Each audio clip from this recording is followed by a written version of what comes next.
Support for First Coast Connect is provided in part by Baptist Health and North Florida TPO. Good morning. I'm Ann Schindler, and this is First Coast Connect. Today, being present for holiday giving. We talk to 4 experts about gifts that make you feel good, from shopping local to thrift giving. Later in the program, an author who splits her time between the beach and wine country creates a book that literally illustrates the divide. But first, despite what the internet is telling you, it's possible to avoid the expensive and often soul-sucking experience of behemoth retail. Here to share some ways to avoid the Black Friday blues, we're joined by Suzanne Pickett, an artist and executive director with the historic Eastside Community Development Corporation. Good morning, Suzanne. Welcome back. Good morning, and thank you. Rona Brinlee, owner of the BookMark in Neptune Beach. Good morning, Rona. Thanks for having me. Virginia Chamlee, thrifting guru and author of Big Thrift Energy, the art and thrill of finding vintage treasures. Good morning, Virginia. Good morning. Thanks for having me. Thanks for being here. And Erica Spada, director of volunteer and community engagement with the United Way of Northeast Florida. Hey, Erica, thanks for being here. Hey, I'm happy to be here. So, Suzanne, your group is hosting a holiday market. It seems to embody a lot of what we're talking about today. Talk a little bit about the impact just of supporting small businesses and a little bit about what those businesses are that are going to be involved in your event. Thank you. Good morning, everyone. So we are hosting Black Arts Magic Holiday Market. This is our 4th year that we'll be hosting it, but it's the first year that we'll be having it on Philip Randolph Boulevard in the Eastside. And it's a market of fine art and gifts, most of them handmade, created by local artists and artisans, clothers, authors. So we're really excited about the opportunity to help everyone shop small in the community, support the Jacksonville economy, and also support local artists and local creatives. You are a local artist and, no stranger to the fact that it can be difficult reaching an audience, making sure that people are able to see but also purchase your stuff. And so how do you involve other artists and artisans in this event? How do you choose them? We sent out a request for artists, a call to artists to participate in the Black Arts Magic event. We're also having a small pop-up for Florida Avenue Main Street. So we partner with other organizations to get the word out, post social media, and of course today we appreciate coming on to help people, learn the importance of supporting arts and supporting small businesses in the community. So Rona, obviously you are a small business in the community. How long has the BookMark been around now? 35 years. Wow. Yeah. Yeah. Young That's for a great. person, old for a bookstore. Old for a bookstore. And I mean, for a bookstore, particularly in Neptune Beach, I feel like so much of the area that is now just this booming town center sort of area Right. is built around your success as a bookstore, because you were, one of not that many retail operations that long ago. Right. Yeah, we have some staying power. And I've always thought of the Beaches Town Center as having some kind of synchronicity where everybody should get made better off by the fact that everyone else is there at the same time. So if you go to dinner, then you can come shop at the bookstore. If you come to the BookMark, you go to dinner afterwards or to lunch or whatever, or coffee, whatever it is. So I think it's a good synchronicity. So one of the things that we asked you to do today was to bring this giant armload of books, and we have them stacked up along our window here, but we also have some of the book covers that we can show. I wanted to start just because a lot of people have kids on their gift list that they have to address this year. People enjoy giving kids books, and it can be difficult sometimes to sort of find the right thing, the right gift. Will you start by talking to us a little bit about some of the holiday gift books that you've chosen? Sure. So I brought 2 in, and just to back up for a second, that's what we love doing in all small businesses and everybody here, that notion that you match a person with what makes sense for them. It's not just coming in and doing a big land grab or something and then going to the cash register. So the 2 I brought today were the Christmas Sweater, which is by Jan Breton. We're very excited. She's coming to the BookMark on Sunday, December 14th at 10 in the morning, and it's just huge when she comes. It's hundreds of people. And this is about a sweet pug who gets a Christmas sweater knit for him, and he loses it, and the adventure of trying to find it. And we are partnering with the Coastal Pug Rescue, and they're going to have, dogs that people can adopt. And with we're going to have a contest, take a picture of your pug in a Christmas sweater and win a prize. Oh, wow. You have to take some video of you trying to wrestle your pug into the sweater in the first place? Oh, that would be good. That would probably help Yeah. you win. Absolutely. Yeah, don't give away too many tips. Um, and the other one is Schmelf the Hanukkah Elf, which is not brand new this year, but I love it because Hanukkah and Christmas overlap this year. So this is kind of like the Jewish Christmas book where, Schmelf the Elf discovers that there are people on Santa's that aren't on Santa's list because they've, quote, not been naughty, but they're not on the good list. But it turns out that they're Jewish. And so Santa has to explain to him that, he's Uh-huh. kind of newish. These kids are Jewish. And Uh-huh. so he becomes the Hanukkah elf and he can take presents to the Jewish kids while Santa's taking presents to everyone else. Well, I mean, one thing you say, it is helpful to have targeted books and to be able to talk to someone at the bookstore about the Yes. people that you're shopping for. I mean, one of the great things is also being able to sneak a few books into the bin for yourself, right? Absolutely. I always say, if as long as it's 2 to 1 in the holidays, you buy 2 for others to 1 for you. It's impossible. If you go shopping, it's not, it's unfair to expect that it's all nice giving. Virginia, I want to bring you into the conversation because you are, by training and expertise, a kind of a thrifting guru. You have written the book on thrifting, but you have a marvelous internet presence, particularly Instagram. Thank You do thrifting all over, really, the country, but do. you are based here in Northeast Florida. So, first of all, tell us a little bit about what, if you had to choose kind of your top gift thrifting suggestions for people when they're headed out. Are there some strategies that they can begin if they want to do some sustainable gift giving? Absolutely. Well, I think I'm of the mindset that you can find anything at the thrift store. And certainly, I think books are a great gift. If you want a book, you should go to the BookMark first. But maybe if you want a vintage book, like a big vintage art book or a coffee table book, I think that can be a great gift, Mhm. particularly if, you have someone on your list that loves art or architecture or travel. Mm-hmm. I think vessels are another really good Vessels. gift object. I love stuff that holds other stuff. Uh-huh. So, things like ashtrays, catch-alls, vases are great, especially if you're going to maybe a dinner party. You want to bring flowers. How Uh-huh. nice to sort of make your own floral arrangement and put it in a vintage vase, which you can find at your local Goodwill for like $5 or $10. Art also, I think art is so expensive typically, and you can find, certainly local art at Yes. great art shows. But, if you have someone on your list that collects vintage art, thrift stores are a great place to find You that. found some really amazing pieces of I art, and you make art. You I are an do. artist yourself, I so you am. sell art, and Yeah. and so how do you keep an eye for what is good? I mean, there's art that has probably not that everybody would desire, that sort of has, maybe a lesser luster. Well, I like bad art too. You do? Okay. I love weird stuff. So I think with art, the main thing is you want to buy things that are original or at least numbered. I think oftentimes people will see a poster and they'll think, oh, this is a really good find because I did a Google image search and it looks like, this is a priceless Picasso. And it's like, actually, that's a Picasso poster from Amazon. So it's a good idea to just get accustomed to looking very closely. The thing about a thrift store is you can look and touch and feel. Mhm. So check to make sure there's actually paint on the canvas. And look, it doesn't have to be worth a lot in the sense of, financial or monetary value. It just has to be worth something to you if it brings you joy or if it's something really fun and funky. One of my favorite things to thrift is like children's art projects. So, really fun vases that you can tell a kid maybe made in art class or just like a fun abstract painting of a fish or something, and a kid made it, but in a beautiful vintage frame. That can be a great gift and it can look really good on your wall. I've seen on your posts where you kind of, I think with some irritation, will be shopping with someone, they'll be like, "Well, yeah, but where are you going to put it?" And do you have to have something in mind when you buy some sort of art piece or kind of structure, sculpture? Do you have to have a place in mind to put it, or do you just No. sort of build up a space around it? I build a space around it. Yeah. Yeah, I joke that my house is kind of a art gallery or gallery of stuff rather because I bring stuff in, I take stuff out. And the thing about thrifting is you'll find things that you'll never ever ever see again because they're often original and unique, and so you kind of have to get it, especially if it's affordable.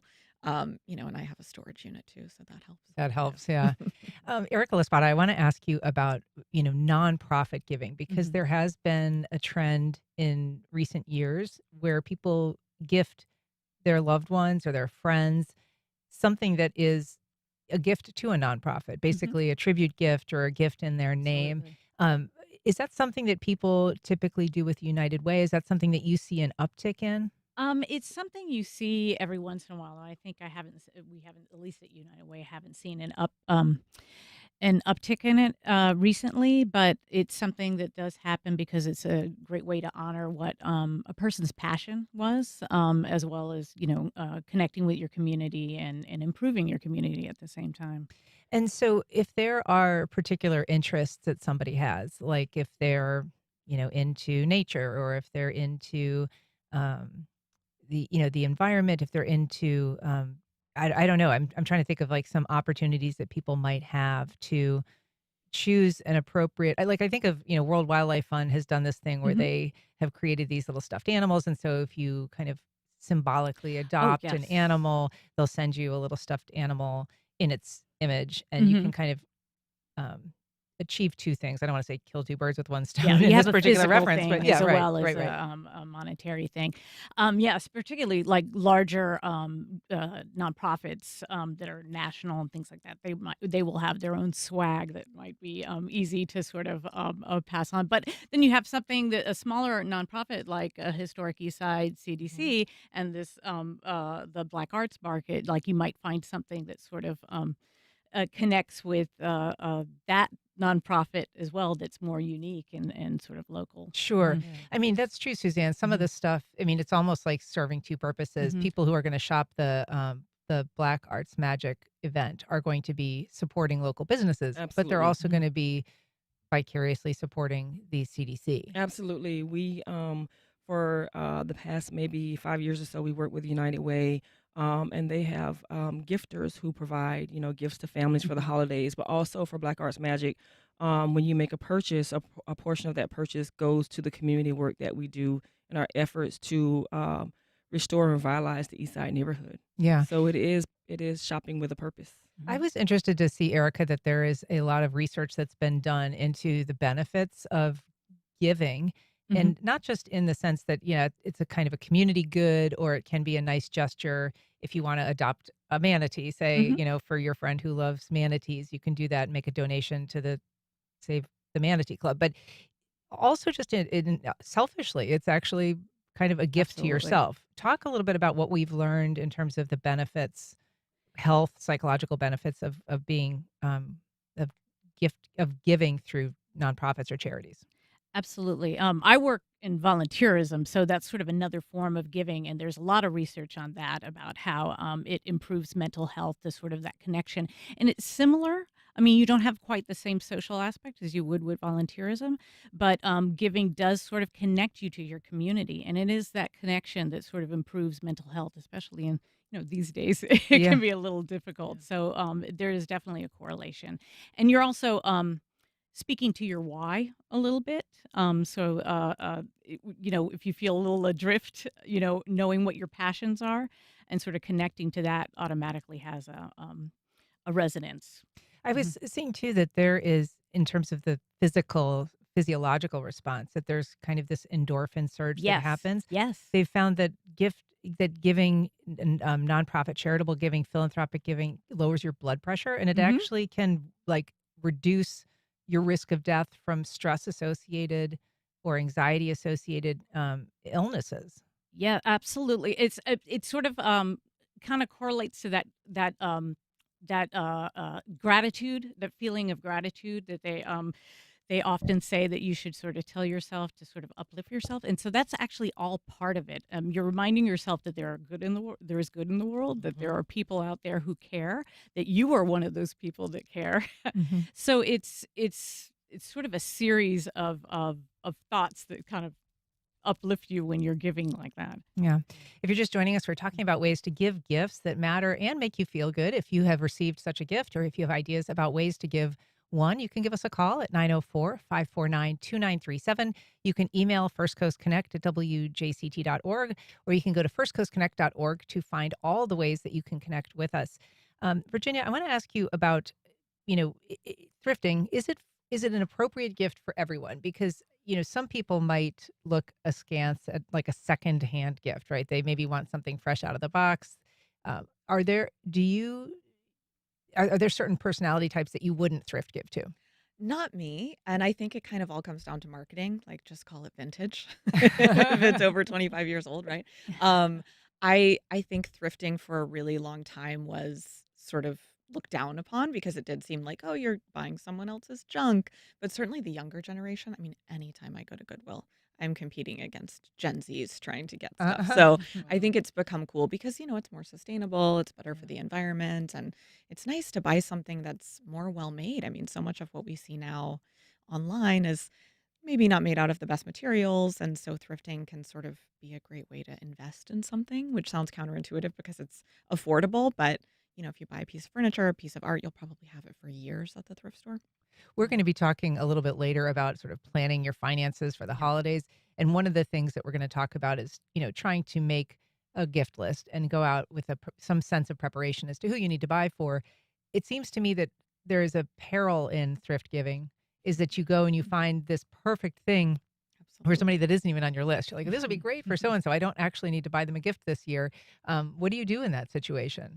Buy it and save it for when you do need to give them a gift, their birthday, or, if they have some special anniversary or celebration coming up. This is where the storage unit comes in This is where the handy. storage unit comes in handy and my art closet, which I didn't mention before, but I have that too.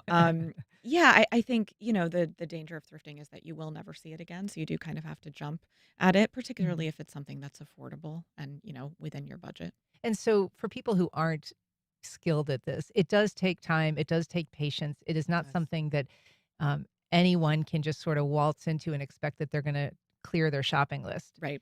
So Absolutely. how do you prepare somebody if they're not, good at this, if they don't really know the drill? Well, I think it's good to have more of a general list than a really, really specific list when you go thrifting. So if you have someone on your list, your gift giving list that loves art, you might not find them the perfect painting, but you might find maybe they're an artist and you find some really cool art supplies or an easel or a really beautiful frame that they can put another piece of art they already have in or a sculpture. So, it's more about having categories, broad categories, rather than, I'm going to find this perfect 1980s postmodern painting. Right.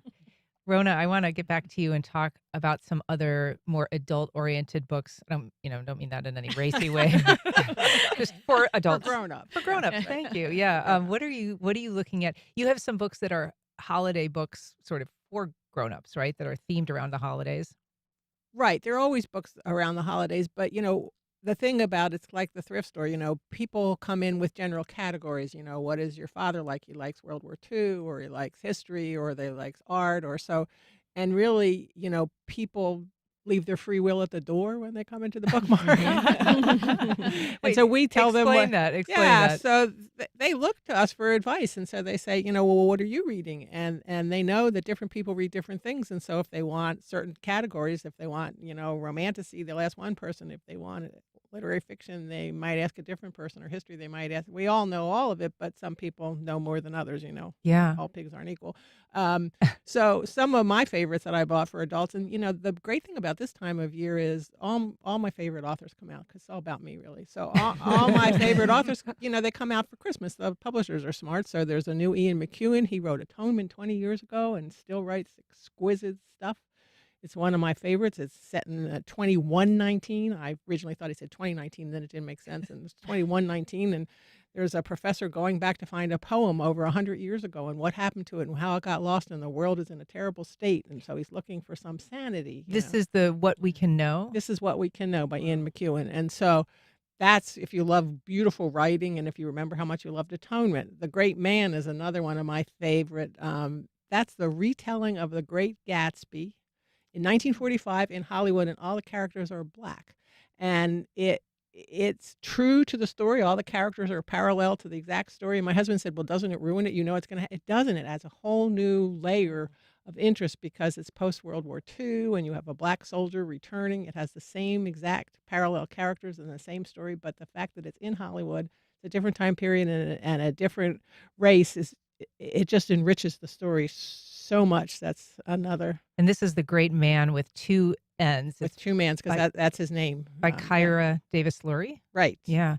And so that is an interesting. There has been kind of this trend we've seen of books that are like James, that there are books that are in the canon that have been reimagined Yes. and revisited. And Yeah, retellings are hugely popular now. So, but it's fun, it's kind of like in the old days when you could tell the Arthurian legend from the point of view of women, yeah, so Mist of Avalon. So this is a long tradition, but it's gotten even more. All the myths are being retold, sometimes in modern times, sometimes just in a different place or in a different world that's created by fantasy. Um, and then, of course, I can't leave out Harper Lee because, she's when people say, "What's your favorite book?" and it depends on the week. But, two that stay forever are To Kill a Mockingbird and Henry David Thoreau, Walden Pond. So Harper Lee has a new book of short stories called The Land of Sweet Forever. Now, she's no longer with us. So they're new in the sense that we haven't seen them. They precede the 1960 publication of To Kill a Mockingbird. And they're stories she wrote for magazines and newspapers and different things at the time. And she tells stories about her home in Alabama and her relationship with Truman Capote, and then when she moved to New York, and they're a great insight into a time period. She has references to a woman who gets expelled from the University of Alabama for drinking beer because in those days you should only smell of Chanel No. 5 and Lavoris. wow, that puts you right in time, doesn't Right. it? Yeah. I wanted to go back to the Ian McEwan book that you were talking about, that basically takes place in a future where they're referencing our time as sort Yes. of this period of derangement. Is that right? Because people were not taking climate change seriously. Right. In part, it's sort of interesting because they say that if we'd taken those seriously, they wouldn't be in the mess that they're in 100 years later, where the world is ravaged by climate change and war, and is not a world that they're happy in. It's totally altered. So in some senses, there's a nostalgia for 100 years ago, and in the other sense, there's the sense that, well, if we had just taken care of things better, they wouldn't be in that pickle 100 years later. Yeah, my Ian McEwan favorite is Nutshell, which is a Oh, very it's fantastic. short and readable, and I think makes a great gift for whatever purpose. But you also have on your list the American Revolution, which has been airing on PBS, the Ken Right. Burns series, which is kind of epic. And some folks I've talked to have been a little overwhelmed by just the quantity of information. So I'm curious about that recommendation as sort of a companion read for the series to, kind of pull it together or help people reflect on it and not feel like they're drinking from a fire hose with the, so much information. It is a lot, and I've been watching it, and it is a lot to take in, but it's so much new information, and it's so fascinating, and what he really excels in is matching the pictures with the story. And so if you Mhm. get this huge coffee table book, you get those pictures, and the art in those days was amazing because there's not photography, and so the paintings were just exquisite to represent what was going on. And so you get this coffee table book, and it's a book that I call that you could visit. You don't have to sit down and read it cover to cover. You're not going to do that. You can sit and look at the pictures and read one segment, and then, like you say, let that digest before you move on to the next. And if something happened on the TV show that you go, I wish I knew more about that. I forgot what he said. You can, Look, and instead of rewinding, you can just that makes a lot sit of quietly sense. with the book and revisit that part of the story. Sure, and images are a huge part of that. I want to say we've got a call from Sean on the West Side. Good morning, Sean. Go ahead.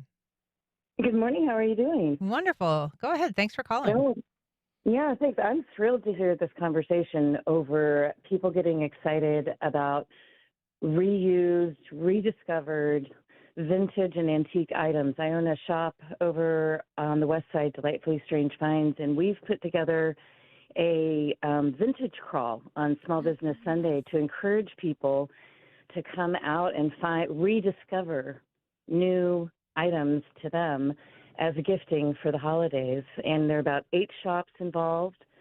But I've had a lot of people that are coming in talking to family members that they're shopping with saying, well, the rule is it has to be thrifted or from an antique shop or vintage. That's the rule. And I love that. So I'm just excited. I'm happy that this is happening. And I encourage people on Small Business Sunday, hit your small businesses, hit your antique stores, hit the places that do vintage, because these are small businesses that people have put everything into, their heart, their soul, their finances. And it's so exciting to see this really grow more than it already is, because there's a lot of new shops out there too. Sean, I want to ask you because my producer put in some of the stores that are participating, and I want to just list them. But to be clear, is it a Saturday event, the Small Business Saturday, or is Mm-hmm. it on Sunday? Yep. Small Business Saturday Okay. vintage crawl, Okay. and we've got a drawing. We've got little cards. If you fill them out from all the shops or even really close, we're going to do each shop is contributing some sort of vintage or antique item. We're going to do little giveaways. When I mean little, they're just going to be fun. But really just to have people discover there's over 10 shops just in Riverside, Avondale, and Murray Hill. Yeah. Wow. And so some of those on this list are Castaways, The Looking Glass, Fans and Stoves, Bougie Basket, Vintage Exchange, Levy and Rose Antiques, Cool Stuff Vintage, and Delightfully Strange Finds, which is Sean's store. So I want to ask you about that, Virginia, because there are different kinds of thrifting. There's sort of your go to a garage sale. There's your kind of hardcore, if you're just going to a true charity, whatever comes in the door is out on the floor. And then there's these increasingly curated Right. vintage type stores where they've done the shopping for you and they've got it all arranged very beautifully, almost like an antique store. Mhm. And sometimes there's overlap there. So do you have a preference? And what do you make of like who should be hitting which kind? Well, I think if you're new to buying vintage and thrifting, going to an antique gallery or something that is a little more curated is a great sort of entree into it. And that's because A, it's curated, like you say. B, it tends to be just as affordable often as a thrift store. And people Really? don't realize that. I mean, especially if you're buying something small jewelry or a little piece of porcelain, collectible kind of a thing, you can often find that in the glass cases in the front of an antique gallery. You know, those cases where you have to get request a key and it scares so many people and they're so nervous because they think, oh, this must be very expensive if I can't see the price. But often it's just because these are little tiny items and they don't want to lose them. Mm. I have found so many incredible gifts in those glass cases, like pieces of jewelry and things like that. And to the caller's point, I think that's such a cool idea. You know, if you have a white elephant exchange, to make it be maybe locally purchased gifts only or thrifted gifts only or secondhand gifts only. I think that's a really cool idea. I want to ask you about that because, Suzanne, this is, you know, something like this West Side, vintage and antique store crawl Mhm. can really help focus target dollars in an area. Um, is that important in terms of, the work that the Eastside Development Corporation does in revitalizing the East Side? Is there an effort to really funnel the retail focus on those local stores? Yes, it is. Again, we are now we have Florida Avenue Main Street, which is an initiative of National Main Street America, and Florida Main Street, and it's the only Main Street in Jacksonville. So our goal of the Main Street is to provide resources to enhance commercial districts. And as you're aware, there's so much development around us with the stadium development, the Mosh, the Four Seasons Hotel. So the goal is to um, enhance the east side so that's a complement to the area. And just recently, I am the National Art Futures Fellow for Creative West and South Arts. And my Congratulations. passion project is to enhance the east side, the corridor, as an arts and economic development district. It's a 6 month fellowship that provides resources and awareness and assistance for the work that we're doing to build up our commercial corridor. So while we have several small businesses, we still have 11 small businesses there. We have really great eatery, restaurants. We still have our local businesses, a t-shirt shop, barber shop, hair salon, our cultural center as well at 928 Philip Randolph Boulevard. We have the Brotherhood across the street. We have the Melanin Collaborative Group, which is having the Melanin Market actually on that Friday along the avenue. And it is the new name, well, not so new, but since 2005, is A. Philip Randolph Boulevard, but it's historically Florida Avenue. Mhm. And Florida Avenue was that self-sustained African American community, which we're trying to get back to that with the development that's happening in the East Side. So it is very important. Erica, I want to ask you about your own experience in terms of gifts that have either been memorable that you've received or that you've given that really stay with you. Because I feel like there are those kinds of gifts that we've all gotten or given at one point that really did feel like they were unusually special. Oh, of course. But actually, to speak to what Suzanne And what you were saying about the thrift stores, anything that sort of comes from the heart and that speaks to that person knowing you individually, of course, makes a huge difference to you. Yeah. I can speak a little bit about like gifts, little gifts that sort of mean a lot to other people. You never know what's going to resonate with somebody. Mhm. Um, uh, Mainly if you do know them, just something to say like, "Hey, I've listened to you. I understand who you are as a person, and I see you as a person," which is not always easy to do because you have to kind of you kind of have to sort through that a little bit. Yeah. But I know that that's meant, and it's not how much money you spent Yeah. or how much uh, things like that. Things that mainly sort of connect to that person. that Yeah. you're seeing. Rona, how about you? Has there been something either in or out of the book world that has been a particularly great gift that you gave or one that you received? Um, well, I think it's always nice, like you say, if it's something that people show that they know you and they've paid attention so that everybody doesn't get the same thing. Mhm. It's kind of an interesting, I just thought about this. We have this subscription club where you can sign up and give somebody 3 months, 6 months, a year, however long of books that we will select. And some bookstores just pick one book and everybody gets the same book. But because we like to make things harder, we do what we do all day is we have people fill out a questionnaire and what do you like to read and what do you not like to read and what movies do you watch. And so the idea is to match that gift to that person so that they know that you've thought about them. And those are the most thoughtful gifts when somebody thinks about, well, what is it that you like that you would appreciate, not something that I would like. You hear parents all the time talking to little kids, it's not for you. Yeah. It's for Joey. It's his birthday. So what would Joey like? Not what would you like? And that's a hard concept to learn. But the thing that strikes me about all of this is it's all really connected. I mean, anytime we've ever done a drive to collect books, to donate, people are very generous and they want to have them get another home. They're good books. Their kids have grown up. They've read them. They're in pretty good shape. So we want to donate them to give to somebody else. It makes them feel better. They found a cause they care about reading. And then we often have people who come in the store looking for local artists. So do you have cards that are by local artists or something Right. that's, a local author? And so the sense that they're all connected, I think, is important. And what you're trying to do today, I think, is to say, shop small. 3 to 3.5 times of the money stays in the community. You support your neighborhood. You support your local businesses. You support issues. We're in that stage of Maslow's hierarchy of needs. People Yeah. need to eat. They need a place to live. Yeah. Yeah. And then they can get to the top and get some art to find Right. some joy. Yeah. Rona, you should be running this show, man. Always good. I want to ask you that same question, Virginia, in terms of gifts that have really clicked that you've been able to get, either that you've gotten or given.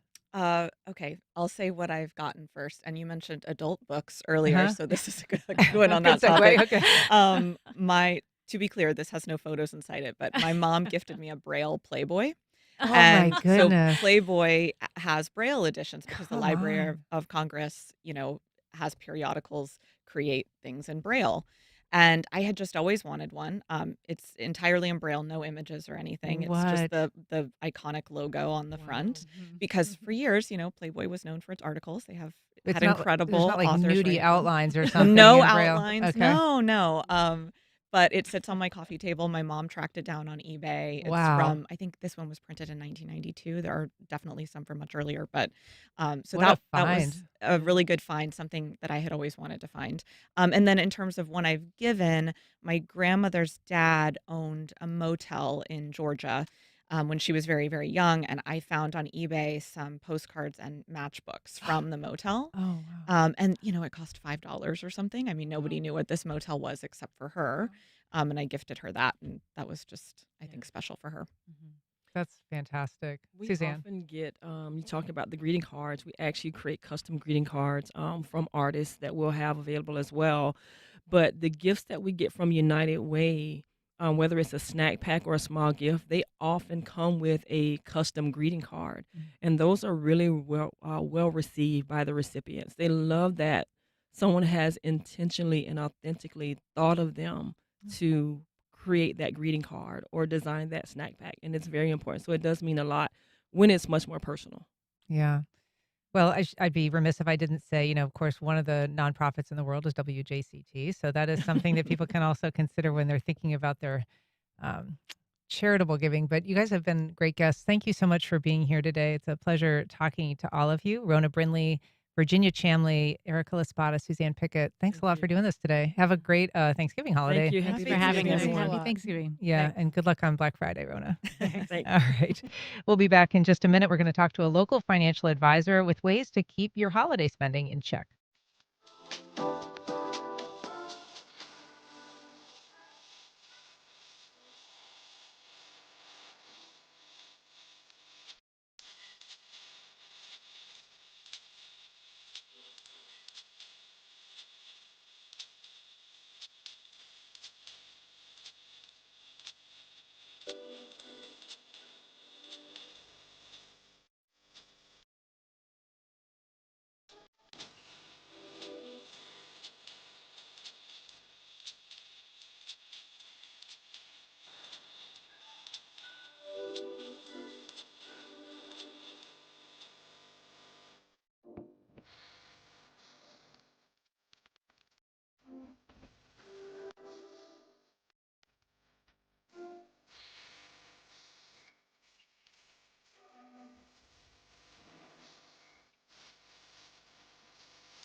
Welcome back.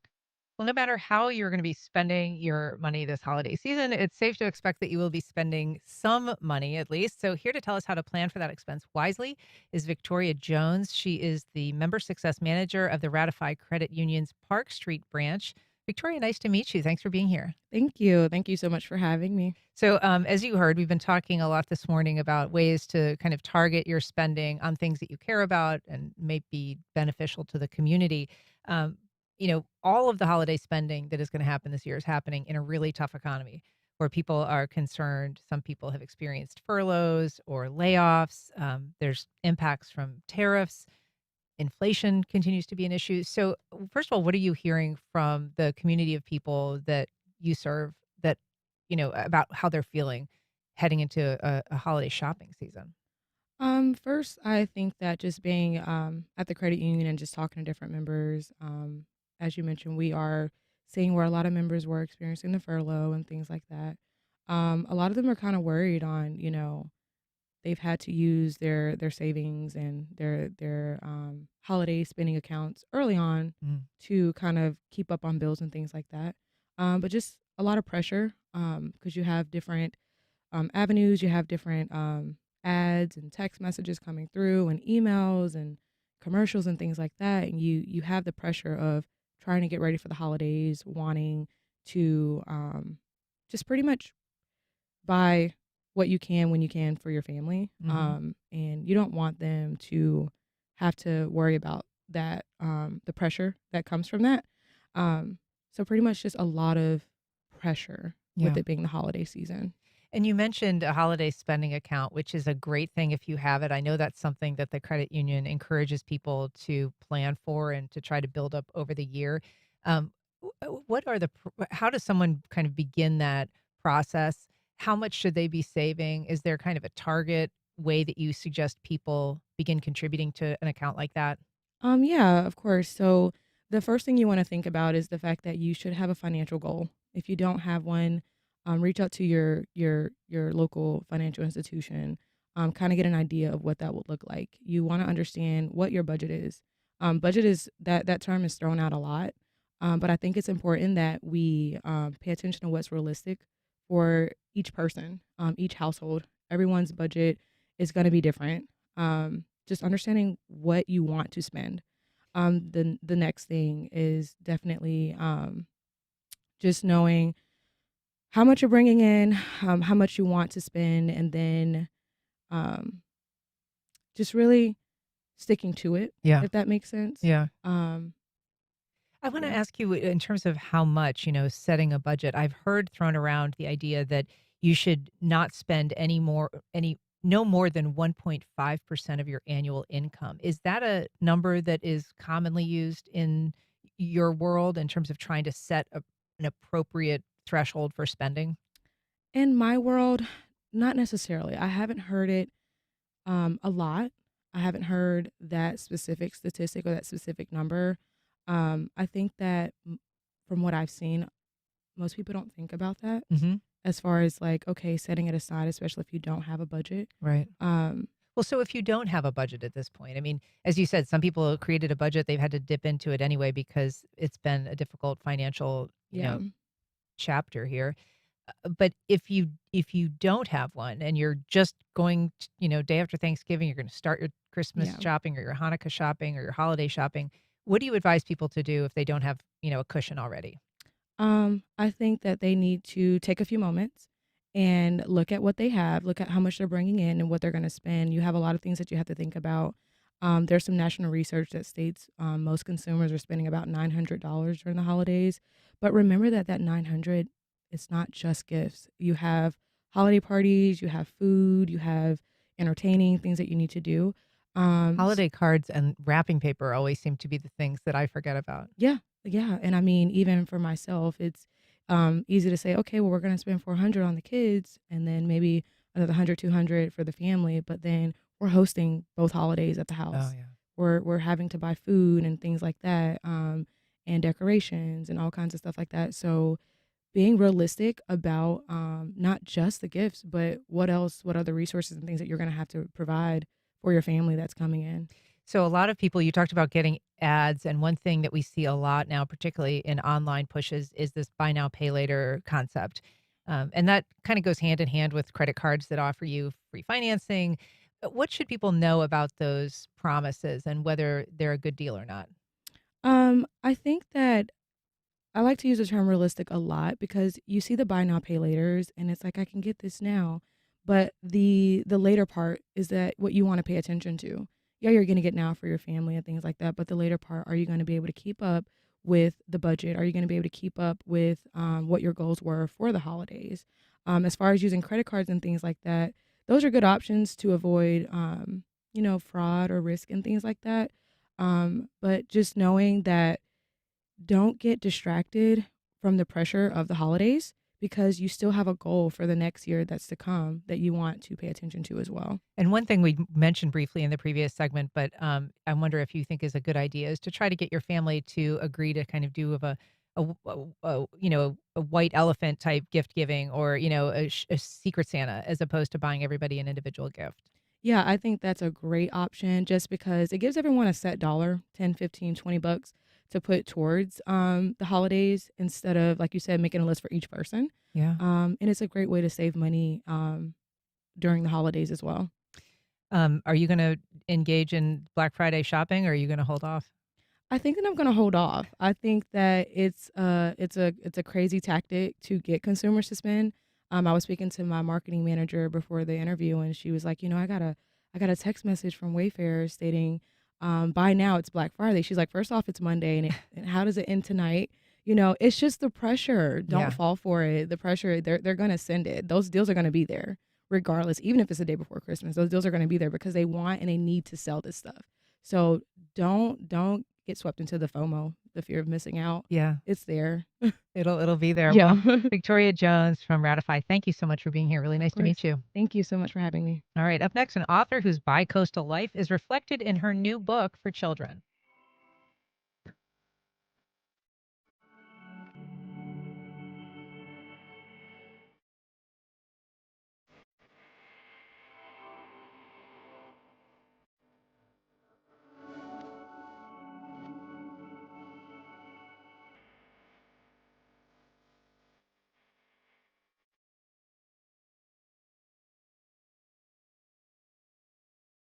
The Fort Mose Jazz and Blues Series returns this February with 2 weekends of music featuring Gary Clark Jr., Ladisi, the Robert Cray Band, Don Was, Samara Joy, and more. Tickets and information available at discoverfortmose.com.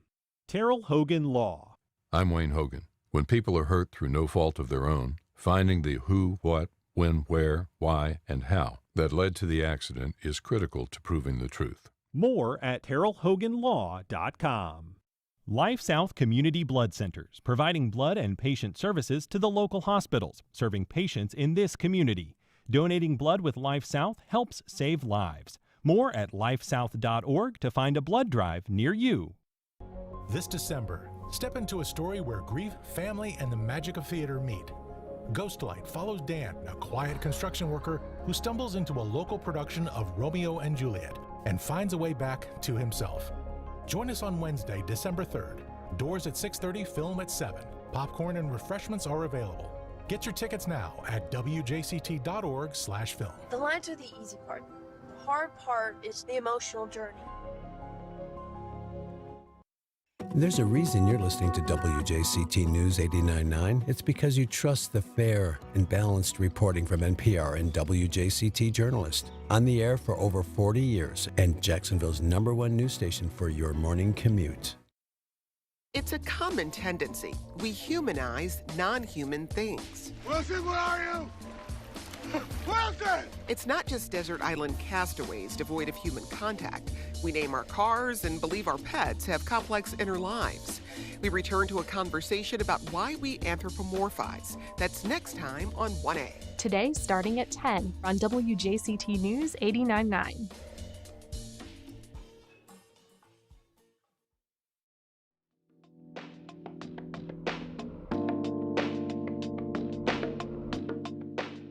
Welcome back.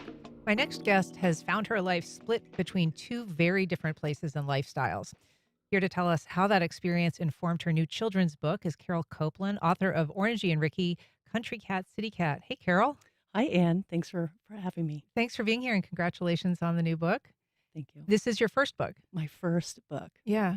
And so tell us what inspired writing a book first and then also why you wanted to write a children's book. Absolutely. So Orangey and Ricky, my two cats, two different worlds. Ricky was a fancy cat from the big city, and then I have a vineyard out in California, and Orangey was a barn cat who adopted our property. Oh. So I brought him in to get neutered among a bunch of other cats, and he then became friendly and developed this friendship with my cat Ricky. So then we started bringing him back and forth to two different locations, and they had really amazing adventures together. So now they both travel together when you go back and forth, or so they're no longer here, unfortunately. So the story is Oh. really a dedication to both of their lives and, I'm and how sorry. they touched my life. Sure. And it's okay. It's amazing, and lots of other dedications too. Orangey, there's a mural that I have of him on the bocce ball court wall as well. So we should say, I mean, part of your world is here at Atlantic Beach. You grew up in Jacksonville in Northeast Florida. You went to school at University of Florida before going to law school. But your other world is on the West Coast. Yeah, exactly. So I grew up in third generation Jacksonville, went to University of Florida, and then I felt like I just needed to get out of Dodge. So I went out to California and became a lawyer and lived there for about 30 years. And now I actually spend half my time back here in my childhood condo at the Cloisters in Atlantic Beach. You felt the call to come back, but your life out there is pretty spectacular. You have this winery. Tell us about it. Yeah, so I have a winery. I have a vineyard. I grow some of the oldest Cabernet Sauvignon vines in California, and I planted Chardonnay. And there's a multitude of animals that live around the property as well. And I just was so inspired by the role of cats in particular in vineyards and the role that they play, as well as being amazing pets as well. So great place to live. And I do toggle back and forth still today, back and forth from California to Florida. Yeah. And so part of the message of this book is about, the needs and the care of animals.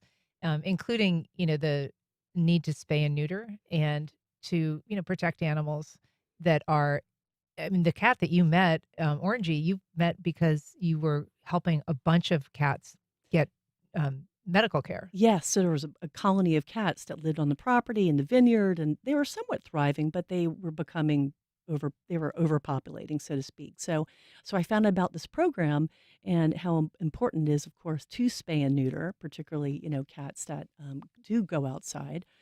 So it's an invaluable program. It does prevent overpopulation and, and basically that's a humane way to treat these animals. And as a result, Orangey then became a little bit more friendly and accepting of people and started coming closer to my house. Yeah. And for people who are watching our live stream, we have some images from the book, and they're beautiful drawings. Who did the illustration? Oh, thank you. Yeah, so I found, so this is a self-published book. So I went through Income Spark and not a big publisher. And I found the illustrator through a platform called Readsy. Her name is Nicola Robson. We've never met, actually. Communicated all, through the internet, essentially. And she did amazing illustrations. And I sent her photos of the properties, of the cats. And, then we had this iterative back and forth process when she put together really an amazing book. And tell us about the little clipped ear on Orangey, because that's one of the distinctive characteristics in these drawings. Exactly. And that's a distinctive characteristic when an animal is spayed or neutered. So they clip one of the ears so that tells the world that this is a wild cat and that this cat, though, has been fixed, so to speak. So I like to joke that the book is a little bit about fashion as well. Ricky was a very fancy Abyssinian cat who basically looked like he could be a runway model. And, he was a little, I think envious of the fact that Orangey was wild. So, not spoiler alert in part, but at the end of the book, he too ends up with a clipped ear, but as a result of saving his friend Orangey. And so are you going to be having any local events, or if people are interested locally in getting your book, how can they do that? That's great. So BookMark, I know we were just talking about that in the earlier segment. You can get the books there. They're autographed, and hopefully I'll have a signing event there at some point soon as well. And then it is You also can network a little bit in the First Coast Connect green room. Yeah. exactly. I joked saying, "Hi, Rona, good to see you." It's also available on Amazon and Barnes and Noble online as well. And so you were talking before we started recording here about the olive oil that you're also producing out there. Yes. It's a very idyllic scene based on the pictures and the pictures in the book. So what brings you back to Northeast Florida for, about half your time? Right. So I'm a spice trader, as I joke. I do bring my olive oil and my wine back here. I love the beach. It's such an amazing place. I mean, I grew up surfing here, and I still go to yoga here, and it's such a centering, relaxing place to be, in addition to the fact that I still have family here as well. Well, Carol Copeland, so nice to meet you. Congratulations on the new book. Appreciate it. Thank you. Really All right. appreciate it. And that's our program. Thanks for listening. If you have comments or questions, you can head to firstcoastconnect.org, find all the ways to connect with us. And you can also sign up for our brand new newsletter there. We're going to be taking a few days off for Thanksgiving, but please join us again Monday when we talk about the evolution of the amusement park dark ride, from Chuck E. Cheese animatronics to augmented reality. I'm Ann Schindler. You've been listening to First Coast Connect on WJCT News 89.9.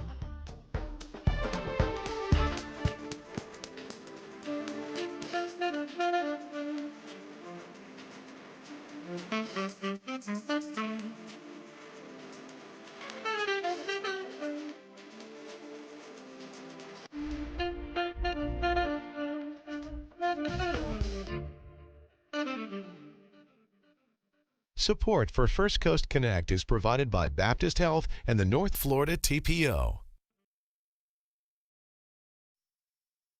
The North Florida TPO is committed to shaping our transportation future. We're focused on planning, funding, clean fuels, and new technologies for a vibrant, connected community. Learn more at northfloridatpo.com. Baptist Health is a proud supporter of First Coast Connect. Baptist Health, committed to building a healthier community for all of us. More info at 202-4YOU or baptistjacks.com. The Fort Mose Jazz and Blues Series returns this February with 2 weekends of music featuring Gary Clark Jr., Ladisi, the Robert Cray Band, Don Was, Samara Joy, and more. Tickets and information available at discoverfortmose.com.